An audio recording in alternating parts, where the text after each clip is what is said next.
Всем привет. События в Иране показали, кто есть кто. В то время, когда иранцы благодарят Дональда Трампа за их освобождение от режима аятол, то наши так называемые оппозиционеры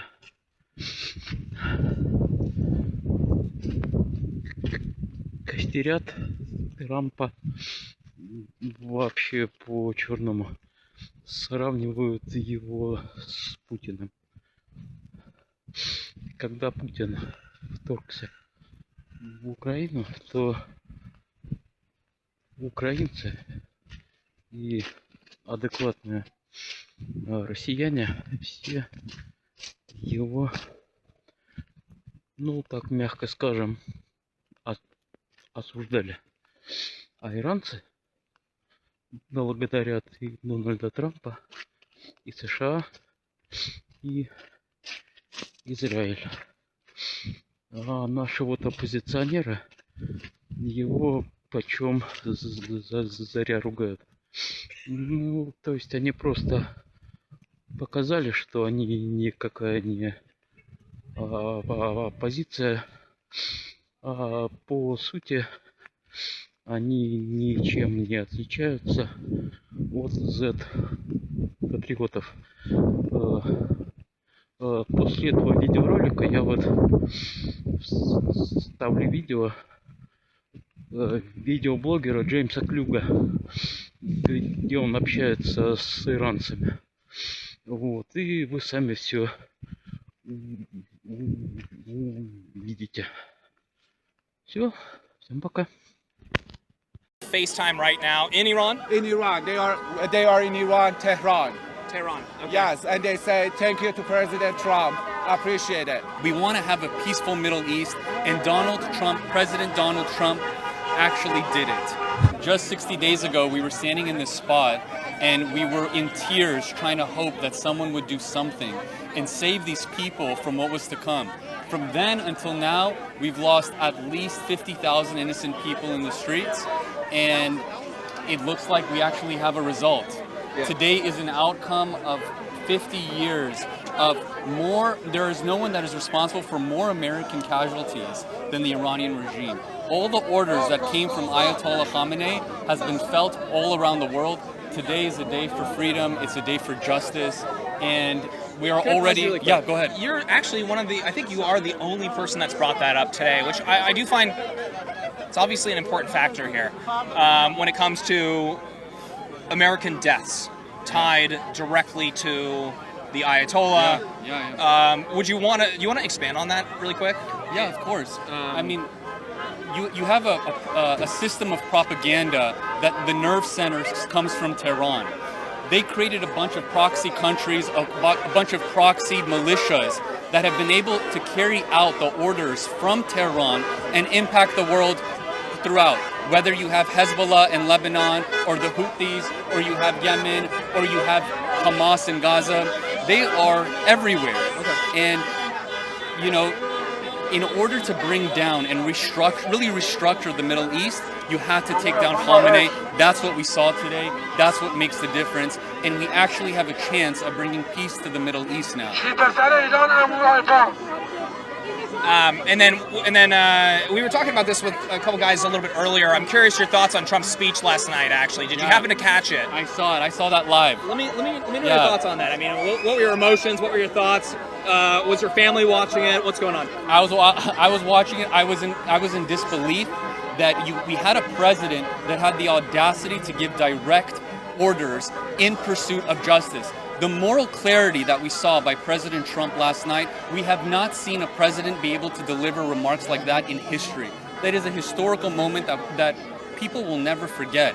And that truly is, in my opinion, truly is the role of the American government, of an American president, to be able to discern what needs to be done and what needs to be said, and how we're supposed to inspire people to rise up and really go against the evil and the tyranny that they're faced with. And then as for what's to follow, this is making a lot of people nervous. You open up X, there's huge debates going on right now. Did we just enter a 20-year war? What's going on? Regime change is not the most popular word in the United States, by the way. Right. And so I'm curious your thoughts. I mean, do you think it's actually going to be successful? And if so, how? I mean, why is this one going to be successful?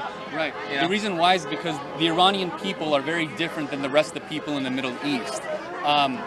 This is not an Arab country in the sense that they have a very rich history and culture and civilization that can represent itself, that can organize, that can govern, that respects human rights.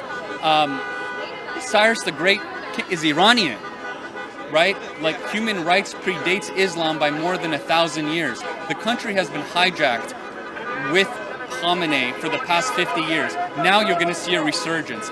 How does the next step look? Well, I'll tell you. We need Reza Pahlavi to come in and lead a transitional government that creates an opportunity for democracy to fill the void that's going to be left there. The Iranian people want a democracy. They don't want a monarchy. Reza Pahlavi is in a position to do that in the best way possible. He understands the importance of this moment, and I think he's the one that's going to lead this new opportunity to come. I mean, do you see anybody fighting back against that? Do you see, like, what percentage in Iran do you think is in support of that versus anti, and could there be conflict there? Yeah, well, I think right now we're seeing videos come out of Tehran of people cheering and flooding the streets and screaming from their balconies. That is not AI. That cannot be faked. That is a very I've seen real. that Yeah, for that's sure. a very real metric.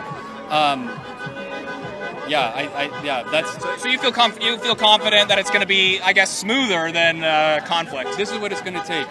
The IRGC, the Basij, have an opportunity to be on the right side of history. Whether they will or they won't is going to be up to them. But what's not going to happen is that the people of Iran actually have the opportunity, and they have the confidence, they have the encouragement to stand up and seize this opportunity that they have waited for nearly 50 years. And I think that's what you're going to see. History is unfolding every single day. And we're going to see, are people going to seize this opportunity? I think they will.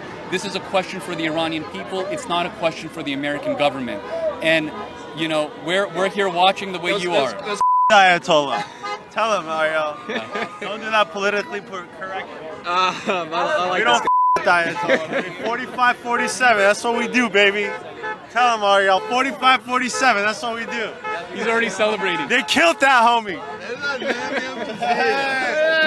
killed that mother. People are excited. Kill that mother. Yeah. We're going back to Tehran. And that's we got a Tehran Trump Tower coming soon. The triple T. Thank you, Tehran. President Tehran, thank you. And that's very real. The excitement is palpable. And you right now what we see is the lid of oppression, the lid of tyranny finally coming off of this melting pot. The diversity of Iran, all they appreciate is freedom. They want to live in peace. We want to have a peaceful Middle East. And President Donald Trump actually did it. And now we're going to see history completely restructure and reorganize in a way that, we want it. We want it to happen. Hey, we have one thing for the Ayatollah. He's back. We have this for the Ayatollah. That's his last drink he'll ever have. Nobody wants World War III to break out over taking down a dictator, right? Right now, you're just going to see people decide, what side of history do you want to be on? The Basij, the IRGC, I believe that most of them will lay down their weapons. I believe that. Whether it happens or not, we're going to have to see. But we have a responsibility to stand up for human rights, and right now we have an opportunity to change the course of history and really topple down the nerve center of terrorism. And no one said that's going to be a smooth transition or something that's easy to do. How do you think this is going to be received? Let's say on the U.S. side, right? We have an election year, midterms going, we have 2028, we have all this stuff. Yeah. How do you think this is going to affect Trump, the administration, maybe the Republican base in the United States? Do you think it's going to be received positively in the coming weeks, or do you think it's going to be negative? Where do you stand? That does require a little bit of seeing into the future, but in your opinion, what do you think? I think that this. You think it's gonna be a victory, a geopolitical victory? You think it's gonna divide the base or the country? What do you think? I think right now in American politics we're at an inflection point. History, politics, the news is so manipulated based on who it's written to and who it's displayed to, that it's hard to predict how the American public will receive it. But this is a test of American resolve. What I hope happens is that Americans come back to who they are as Americans, who we are as Americans, and who we are. We're a people that stand up for freedom no matter where you come from, no matter the color of your skin, no matter what country you belong to. You are here because we are bound together. Canada, not Canada. We are a country bound. Just kidding. We love Canadians. We are a country bound by principles, not by theocratic ideology. And it's that principles that we need to revisit and realize that sometimes when you look out beyond our borders, we are not immune to radical Islam. Radical Islam does not care for TSA, it does not care for oceans, it does not care for borders. Radical Islam can attack us here, and the American people remember, Persians remember, that 9/11 was a real moment in history. And we are not immune from things like that happening. Today, what you saw happen was what we wished many presidents had done way before.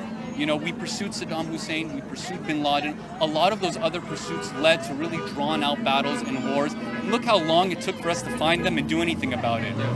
What we saw from President Trump, we haven't seen in history. And, how are we feeling, you guys? آرمین الان دارن باهاتون مصاحبه میکنن. اینا میگن که احساساتون چیه الان توی ایران و به ما بگین که چیه ایران.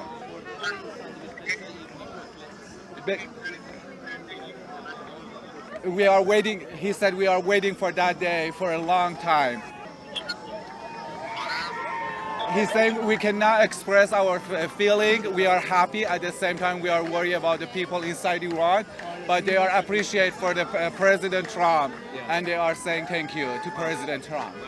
Can you ask him how many people there are feeling those same things? How many people there are excited to see, you know, the regime change in Iran? Is there a lot? Is it a majority? Is it a few? میگه که فکر میکنی که چند درصد از مردم توی ایران این احساس شما رو دارن؟ فکر میکنی که تعداد مردم زیاده یا اینکه بخشی از مردمن که فکر میکنن که رژیم میخواد عوض بشه؟ چطوریه؟ I promise more than 80% of people in Iran, they wanted to change the regime and they are waiting for that time and they are so happy.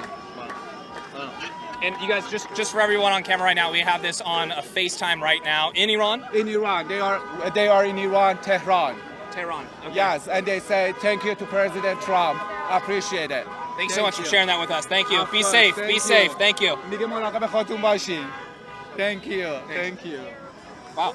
First of all, we would like to thank President Trump for doing what he promised throughout his presidency. Yes, sir. To deliver the fatal brew. Were you confident in that delivery? I keep asking that, but I'm so curious. I mean, the last time I was asking that question, people were like, I don't know, we'll see. I knew it's going to eventually come because the Islamic Republic hierarchies, they keep saying negotiations, but it's not, well, you negotiate about one item, but you cannot negotiate about the ideology, right? So at the end, once you realize that ideology is not going to change, it's not going to be negotiable to them, so there's only one solution left to eradicate this Islamic brutal regime that has been oppressing the Iranian people 46 years. We're not debating policy here, huh? It's not a policy. I mean, okay, yeah, well, okay. No, I mean, my point is, it's not like debating policy. It's not like saying, okay, well, you can't do X, Y, Z policy-wise. This is an ideology that you're talking about. Exactly. I mean, policy? Okay, we're going to stop nuclear proliferation. We're going to end our nuclear, the missiles, right? But at the end, are we going to have the same ideology? We're going to destroy, have an ideology destroying Israel. We're going to do that to America. And we're going to create chaos for everybody in the region? Yes, that's the ideology would never change. That was the ideology of Islamic Republic in the last 46 years. You seem pretty educated on this. I mean, why do you say that, you seem like you would make the argument that maybe Iran was a destabilizing force in the Middle East. Would you agree with that? 100%. Why do you agree with that? Like, what were they doing that was destabilizing? We hear people online saying, okay, well, if the United States just left them alone, they would leave us alone. What are your thoughts? Well, that's the rhetoric you hear for some of the factions of the politics and the society. And usually those are the people who have their interests are intertwined with Free Gaza movement.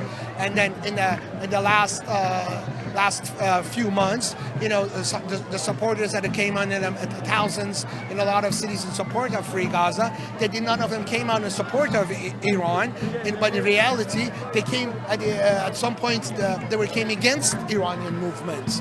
They became a supporter of Islamic Republic because they were hoping that Islamic Republic will dealt a fatal blow to Israel and all the American interests. Yeah. So that's the ideology we are fighting. And everybody in Iran knows that, except the people that have been bought into the narrative that's been sold by Iranian and its proxies and its people have lobbyists throughout the West. Yeah. How does the United States benefit? Well, let me ask that simply and bluntly. I think one thing is the U.S. is going to benefit all of us in the U.S. and I'm an American citizen, right? So number one priority is always U.S. for me. And then how benefits us that you're going to get rid of a government that it's the number one harbor of terrorism and it's an openly protest for destruction of U.S. That to U.S. And also you have a community that it's in Iran wants freedom, and then also what's going to really help us is Iran has been an untapped economy with 90 million people, with half of them under the age of 30, one of the smartest in the world, that have not been touched with any of the companies in U.S. or the West. So imagine the opportunity for a lot of U.S. companies going there, start rebuilding Iran, and help bring Iran to the modern society that once was. So that's how it's going to help Iran as well. It was. I mean, a lot of the people that left Iran in the 70s and whatnot, that's why a lot of them are very educated, very successful, because, people don't know that it actually is it's a very developed society for sure. 100%. Or at least it was. Well, it still is in a lot of aspects, you have a lot of smart people. Sure. But again, we've been held back. Instead of the last 47 years, instead of us going forward, we have gone backward. For instance, in mid-70s, Iran Air was one of the top airlines in the world.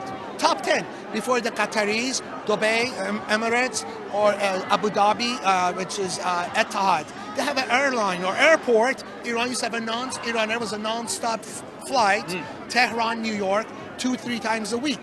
This is 1974, 1975. Yeah, it's pretty and gnarly. Qataris, Dubai, they're begging Iran for water. So this is what happened to our country. Now we have the oldest fleet, and our airline is destroyed. It's non-existent. Like everything else around us has happened. Why? What do you think has happened? Because of leaving Iran alone and everything will be fixed? No, obviously not. Because they left them alone for too many years. Sir, thank you so much for your time. Really appreciate it. You were wonderful. All right, best of luck.